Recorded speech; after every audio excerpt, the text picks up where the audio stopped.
జై శ్రీరామ్. ముందుగా అందరికీ గణపతి నవరాత్రులు, వినాయక చవితి శుభాకాంక్షలు.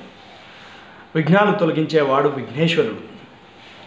ఈ నవరాత్రులు మనం విఘ్నేశ్వరుని పూజిస్తాం. ఈ చవితి మనకు వర్షాకాలంలో భాద్రపద మాసంలో చవితి నాడు వస్తుంది.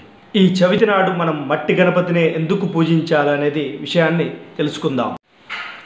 ఈ వర్షాకాలంలో వర్షాల కారణంగా ఎన్నో పురుగులు, క్రిమి కీటకాలు, దోమలు పెరుగుతూ ఉంటాయి.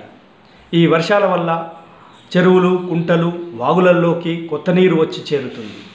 ఈ కొత్త నీరు ఒక్కొక్కసారి కొద్దిగా మురుగునీరు కూడా ఈ వాగులల్లో, కుంటలల్లో చేరుతూ ఉంది. దీనివల్ల మనకు విషజ్వరాలు, అంటువ్యాధులు, జబ్బులు వచ్చే అవకాశం ఉంటుంది.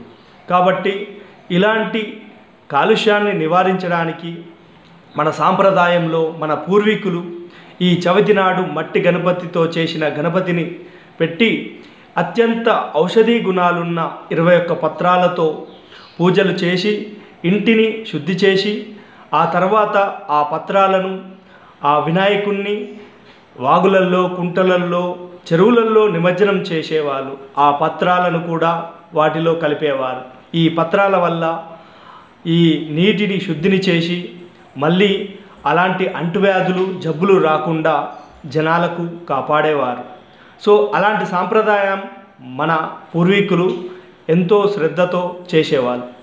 కానీ ఇప్పుడు కొన్ని కారణాల వల్ల ఈ రంగులు, కెమికల్స్ వాడి అలాంటి వాటితో చేసిన ప్లాస్టర్ ఆఫ్ ప్యారిస్తో చేసిన వినాయకుడిని మనం పెట్టి పూజిస్తున్నాం. దానివల్ల చెరువులు కలుషితమవుతున్నాయి. ఇప్పటికే ఎన్నో చెరువులు కనుమరుగైపోయాయి. ఉన్న చెరువులను కాపాడుకోవాల్సిన బాధ్యత మనది. ఈ చెరువులను ఈ అత్యంత హానికరమైన కెమికల్స్తో తయారు చేసిన ఈ ప్లాస్టర్ ఆఫ్ ప్యారిస్తో చేసిన వినాయకులను పూజించి ఆ తర్వాత ఈ చెరువులలో కలపడం వల్ల ఎన్నో చెరువులు కలుషితమవుతున్నాయి. సో ఇలాంటి హానికరమైన కెమికల్స్ వాడిన వినాయకులను మనం నిషేధిద్దాం. ఎవరికి వారు మట్టి గణపతిని తెచ్చుకొని మనం పూజిద్దాం. కానీ ఇప్పుడు హాని కలిగించే కెమికల్స్తో తయారు చేసిన రంగులను వేసి వినాయకులను పిఓపితోనే తయారు చేస్తున్నారు. అలాంటి ప్లాస్టర్ ఆఫ్ ప్యారిస్తో తయారు చేసిన వినాయకులను వాడి మనం చెరువులను కలుషితం చేసుకుంటున్నాం. దానివల్ల మనకు ఇంకా విషవాయువులు, విషజ్వరాలు పెరుగుతూ ఉన్నాయి. కాబట్టి అలాంటి పిఓపిని విడనాడి మన సాంప్రదాయాన్ని కాపాడుకుందాం. అలాంటి పిఓపితో చేసిన వినాయకుడిని పూజించి వాతావరణాన్ని, అటు నీటిని కాలుషితం చేసిన మనకు పుణ్యం కూడా లభించదు. కాబట్టి అలాంటి వాటికి స్వస్తి చెప్పి ఇకనైనా మనం మట్టి గణపతినే పూజిద్దాం. మట్టి గణపతితోనే నిమజ్జనం చేద్దాం.